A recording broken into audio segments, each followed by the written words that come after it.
So I got it braced out here on my piece of wood, and now you guys watching this, or a lot of you are thinking, well, I don't use some other tools, and I just wanted to see what would happen if, you know, I kind of like building things the way old guys used to now. If I was really doing it, I'd have an obsidian knife. We're going to make one of those here soon, probably this winter. We're going to do a whole obsidian series, but you know, I figure at the end of the world I'll probably put a chisel in my pocket on the way out the door. I got a whole woodcraft kit that I would take with me out there into the bush, which I've done once or twice just for fun. But a lot of the stuff you just want to build in theory, you know, in a controlled atmosphere. If you have to go out into the woods and do it, you know what you got to do. So, you know, I got this whole thing just braced up here, and I'm gonna go ahead and some of this wood's goes one way or the other, so I'm gonna just slowly shave it down until I start feeling like it's the shape I want to be.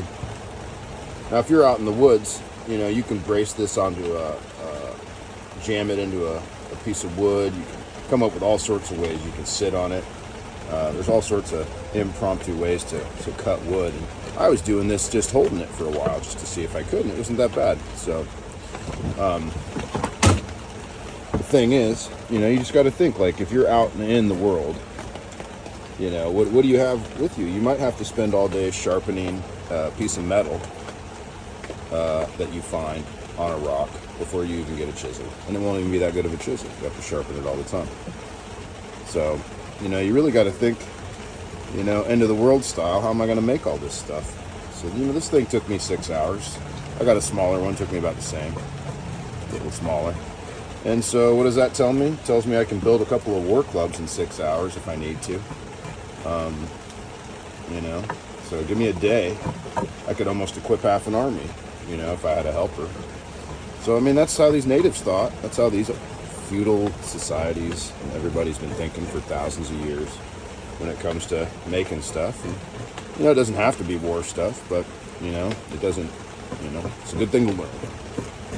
Good thing to learn, let's just say that. So, if you watch some of our stuff, I hope it's useful, and learning how to do that. And I would say go out into the woods next time you go camping and just spend all day making a club and then come back.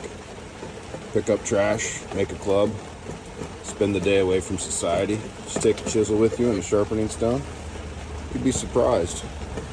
Kind of that man builds a cabin, Dick Bernanke thing, on a small scale. But there's just so much out there you can do. And we're going to inlay this with silver, copper, and all sorts of cool stuff. Just, I don't know, just we got it sitting around in old earrings and stuff. And we're just going to go ahead and do it like the natives would have done it. That's really it. You know, they had a good system. They had a good system. Up there in Alaska, all these natives had pretty good systems. A lot of people think they're peaceful. That's not true at all. They're very warlike, a lot of them, because of the slave trade and, you know, all these commodity trades too, that they'd been trading with people for years. One year they decided to just not trade and go take it. So I lived on an island a couple, 3 winters out here, this group of islands in Washington. No power, no water. You're pretty much alone on the island. Pretty big island, and you're pretty much alone out there. Lighthouse and stuff. And it's pretty surreal working on projects like this. And, we're taking pictures though, not making videos. And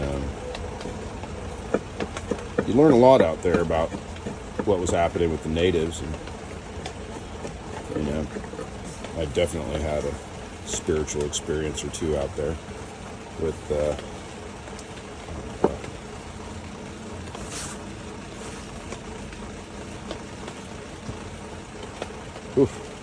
thought something was catching on fire there for a sec. It's the neighbor next door had a little bit of a smoke thing going. Wow. Yeah, I was driving a Land Cruiser through the woods in the middle of the night and had a vision of all these people getting chased across the road, and women, children and stuff. And then I had it again, so it's like a double whammy. So really, same spot. Must have right near where a native village was. They used to come and cherry pick them out of there. So these guys would wear armor and come with clubs, and they'd take as many slaves as they wanted, the types they had orders for, and then off they'd go back to Alaska, you know? I mean, like they'd row all the way down from Alaska, come slave raid here, and then take them back up. So there is this misnomer of the peaceful natives. Like, they're very warlike. They kicked the Russians' asses when they first came here. They really handed it to them. But, you know, they made a couple tactical mistakes, and a lot of people don't realize the ruthlessness of war. So when people start burning everything down in the middle of winter, it really changed things in the way they did war. But, you know, this is what you got to think. If you want to have peace, you prepare for war. Totally unprepared. Right? You're totally unprepared. And somebody might take advantage of you. So we're going to do a show here. We had somebody interested in us doing this TV show or online show years ago. We didn't really want to do it. Kind of like a bush people show, but I got too many high-tech things I want to do. But my high-tech things are all salvaged from the garbage, so we're hoping that maybe next year we'll get some funding, go get a place going in the woods and start developing it using like a combination of native techniques. Mostly, actually, the island we were looking at recently, just to do this and create a, you know, obviously put a library there. Everywhere we go, we want to leave a library. There's no cars allowed, so everything has to be hand loaded in on carts, which is perfect for us. So they've got like 5 or 10 acres for $380,000 to get that is totally wooded and untouched side by side. So about $1 million, I bet. Seems cheap. We'll start building subterranean shelters and cedar canoes and making all sorts of stuff on one end of the property, developing the wood and harvesting all the wood fire control wise. I don't like cutting trees down. They'll come down and they need to come down. And yeah, maybe just, you know, doing woodcraft and library stuff out there. It sounds like a lot, but you know, we actually have all the tools to do it. Everything, and all of our tools are like portable tools that disassemble into huge and reassemble into huge tools.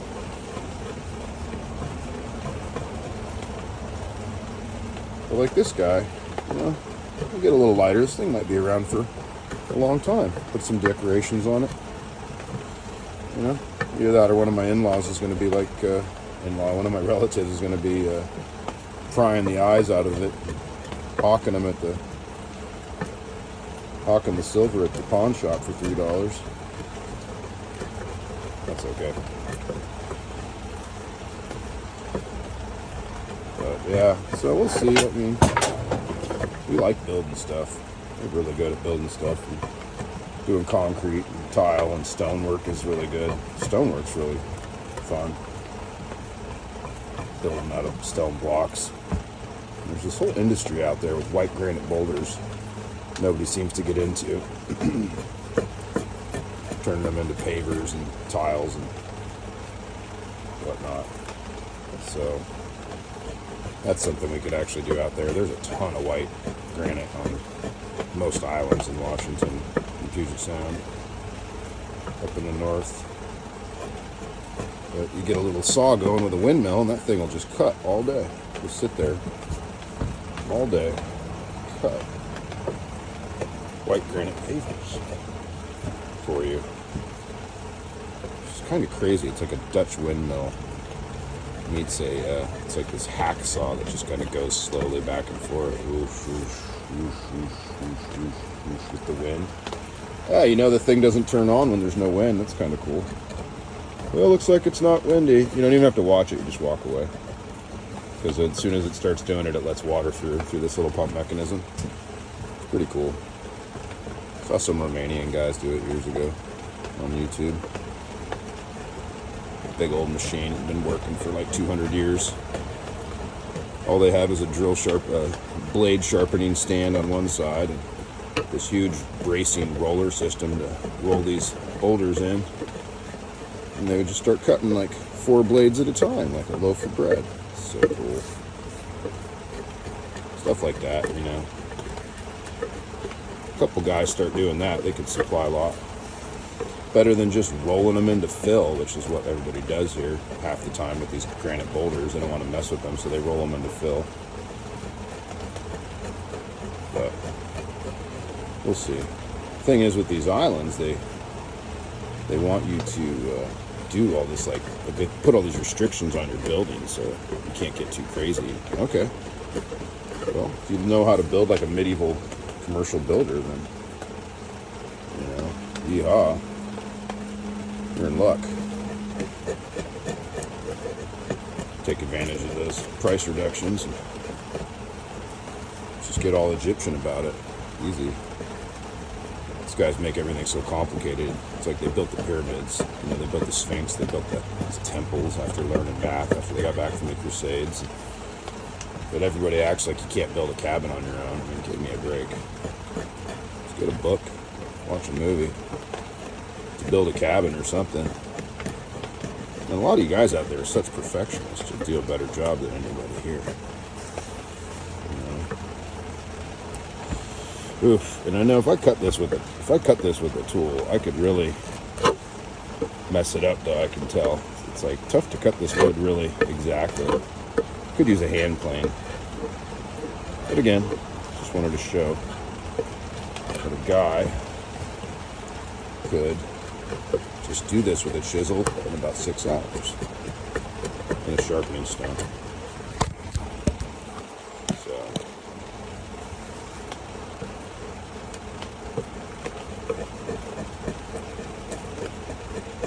just find a nice quiet spot where nobody can bother you. Just think about stuff, watch a TV show, or just read a report. That's what I used to do when I was like working. Just put a report I needed to read or some paperwork off to the side.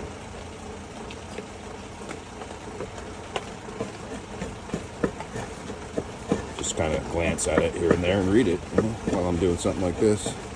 It's a good way to focus your mind, actually. I don't know, I always saw this self-help guy. He had a tape of his, and his whole thing was that there's like no problem your mind can't solve if you're smart enough, if you got it in there, that there's no problem your mind can't solve if you just sit down for an hour and think about it. He's on to something there. I don't like any of these guys' one theory. There's always something that makes me uncomfortable in their little theories. I don't know about this guy, but that's an interesting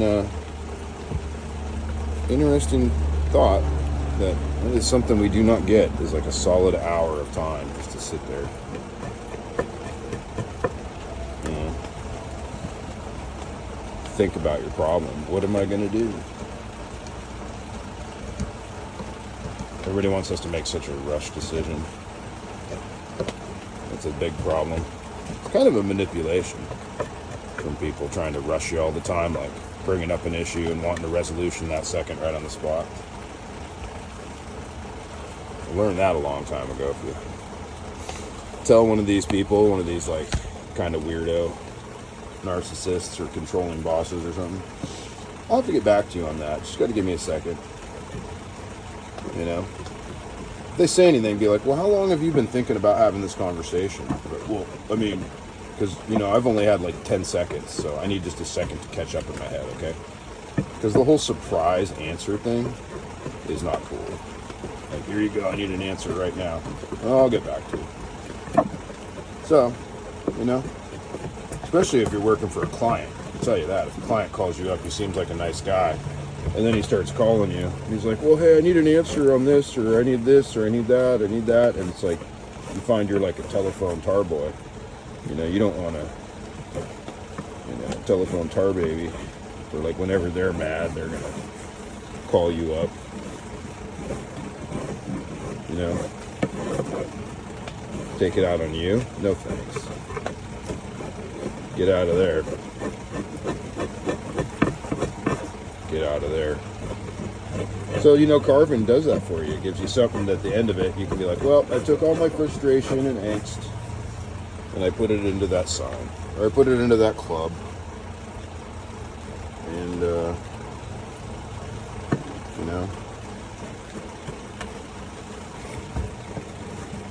then when you look at it every time from then on, you'll be like, oh, hey, I remember when I made that.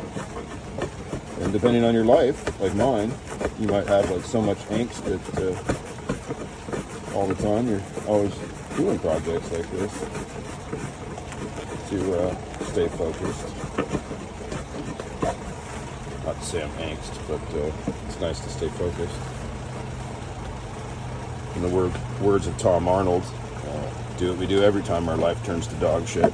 Throw ourselves into our work. True lies.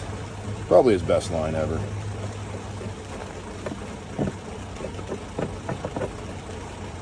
friend of mine told me he's nobody to be proud of. Sure is funny. Doc, I hope you watch this. Probably not.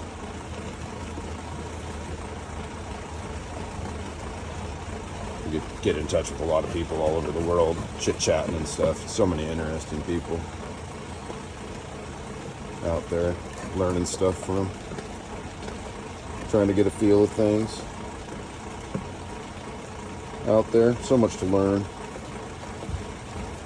So much to learn.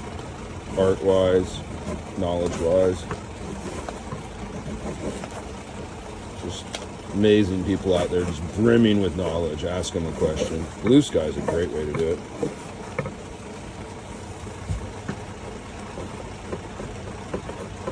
There we go. Starting to shape up. It's really getting a shape now. I like to get it pretty trim though. I want to get some weight off of it. I want it to be heavy, but I don't want to break my own wrist. If I have to get into a fight on the beach with a bunch of people wearing cedar armor. Like I was saying in my earlier video, you guys got to check out that St. Petersburg Russian museum where they have all this original contact stuff from Vitus Bering that came over.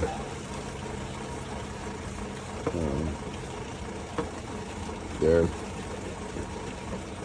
I always say I probably shouldn't say it, but I am. I just have this theory that I've been working on for years. There's a lot of proof out there. Like the Vikings had come over about 500 years previous to about 700 years previous to the Russians. A lot of people don't like that theory, but I feel like there's a lot of proof that a lot of consideration with evidence out there. And the reality is this king sent out these Viking ships to explore both directions. They sent them towards Greenland. They sent them east as well. So that was during when the ice was down. So to think that they just didn't sail over the top of Russia and end up in Alaska and then potentially get trapped there with the ice age, and, I don't know. I think it should. I think it's a consideration. A lot of people don't, but I don't care because there's too many weird-looking masks. When you look at these masks that people carved or had carved for themselves, which I think like with that sword, that Inkheart heart sword or whatever, it keeps popping up in manufacture all over Europe. I think you're going to find that if you did an AI analysis of these native masks, that a lot of times there was like one carver that did like a bunch of masks. Like he was the guy in the village they traded fish to. He supervised people cutting this stuff for these kings and everything every day, right, of his life. He worked there. These guys didn't like have retirement. They just go, all right, well, I'm gonna head down to Arizona. No, I mean they worked until they died, or were killed, or caught, or captured, or whatever. Part of the king's army, in a way. Some of these places, but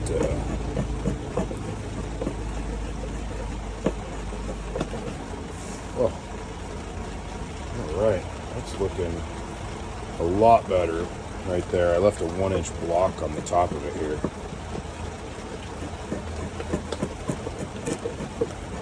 There's a lot of other clubs you can build.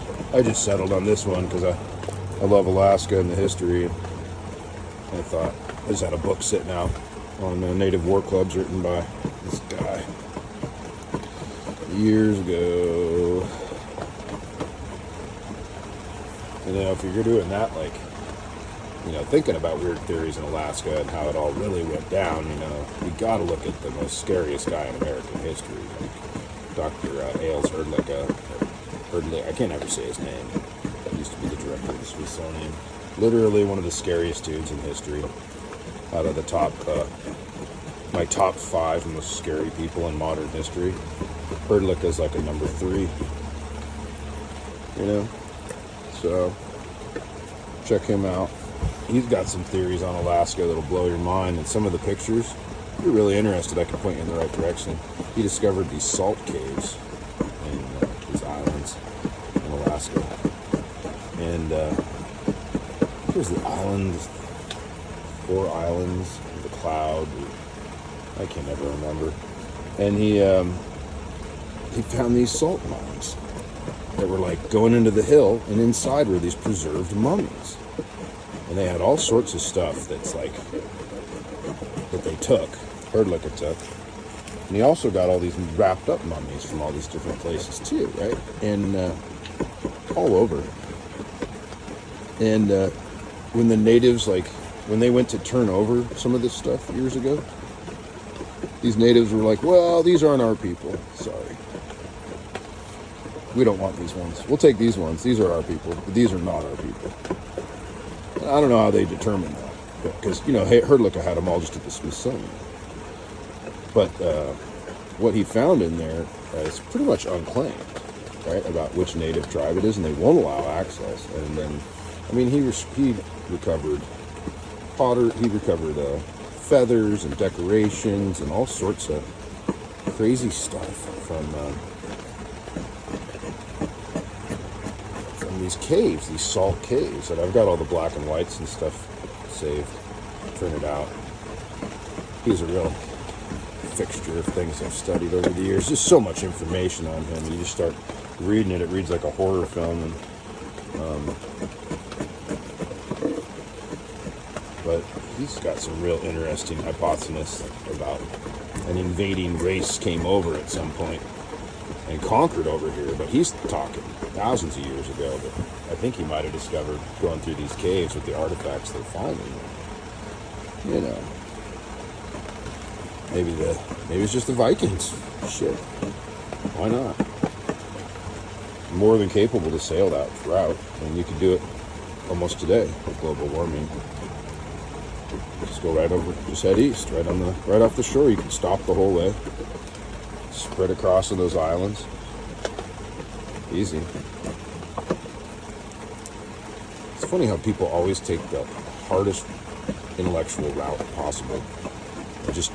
They can't understand, because they're not like, they've never been at the sea, and they've never really known the feeling to be just like, okay, well, hey, let's just get in the boat and see what happens. You know? Let's just see what happens. That's what I'm talking about. I hope we do our little show. It'd be fun just to get out there and see what happens. Just videotape it all trim and show style. You know, if you don't have anything to hide in your life, you can just have the cameras running all the time. It's great. Maybe not in the bathroom or anything, but, you know, that costs extra. I'm just joking.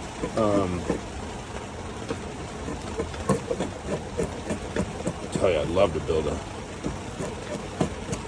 find a place with rock to build into. We're big tunnelers. We love tunneling. We got like all sorts of tunnel equipment. for constructing underground earthen houses and stuff. Thought I was going to do that at one point on a contract, so I tooled up at the auction for building houses in the mountains out of the hard rock, drilling in and concreting it, making forms, pressured forms, and inserting them, stuff like that. Vaults, basically, concrete vaults. Going underground's a good way to go. More and more they find archaeologically that these people are like going underground. Why are they going underground? Why are they going underground? Radiation, air, natives getting restless? I don't know. But another thing people don't want to do, seems like too much effort. I think building into the rock's easy. Just start digging a hole out. Chalk it out, dig it out. I was going to freak somebody out on this property of my friends and carve a doorway into this side of this huge rock, this glacial erratic, just to mess with people so they would go by it and think it was like one of them Peruvian doorways. Hand chisel it all out and everything. But I never had the time. That'd be a funny prank. People always forget that people have been working with stone for a long time. Just because something looks old doesn't mean it wasn't made relatively recently. Whew. All right.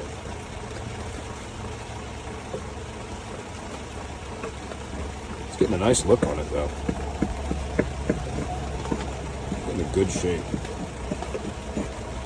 With a machine, you just do one pass wrong, you're done, you're cooked. I might try to look at flaming this with a torch too. Somebody sent me a link about that. Just gotta see if a Purple Heart, if that's a good idea.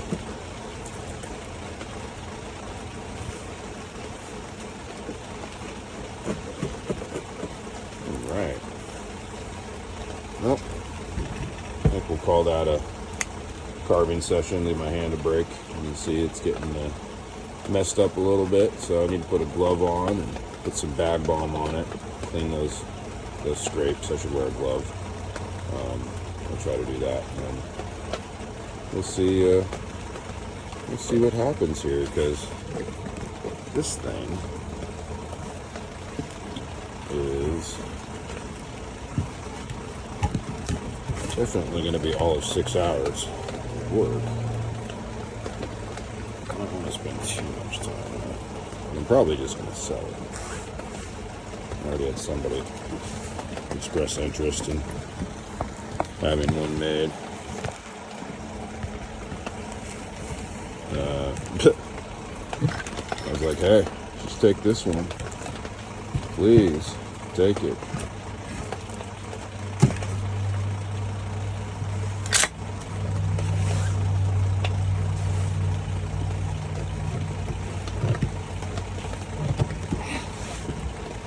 Please. Take this one. Almost done. Come and get it. I gotta pay for cat surgery.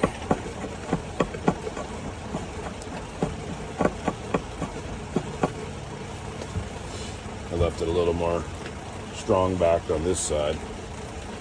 Just a slight back, because I wanted to do this like head effect on it. For the decoration.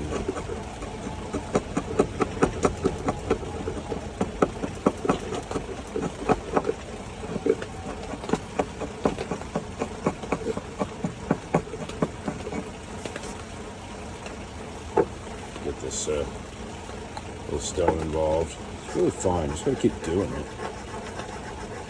I feel like I need to watch a YouTube video on how to sharpen a chisel, though, because for all these years, I feel like I could do better. But this is the really delicate part if you want a nice line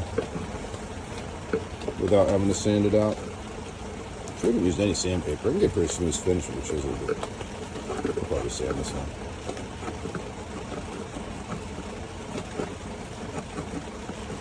If anyone wants to donate on our GoFundMe site, that'd be good. definitely need the money this month. We got a new van we've been renting one for years, and I know it sounds crazy, but you do as many miles as we do, it's really scary being out on the roads in Washington in a beater. And a beater's like 10 grand, so we got this new van for doing roadside cleanup stuff, but we don't have the money to quite get it insured the way we want to. So doing that. Still working towards our property on the river for setting up for all the marine salvage stuff. And let's see. We got multiple partners. That's pretty good. But let's see how that goes.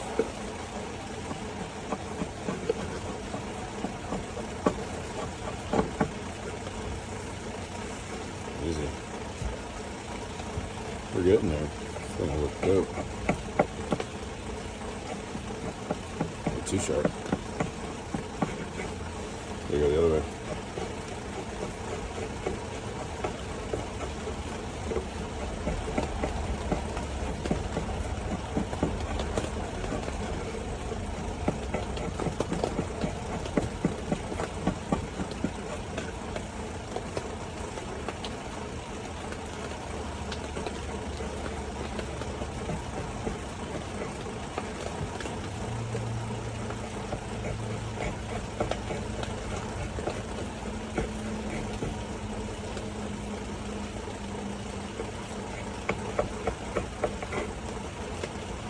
Don't want to take too big a cut. Don't get greedy.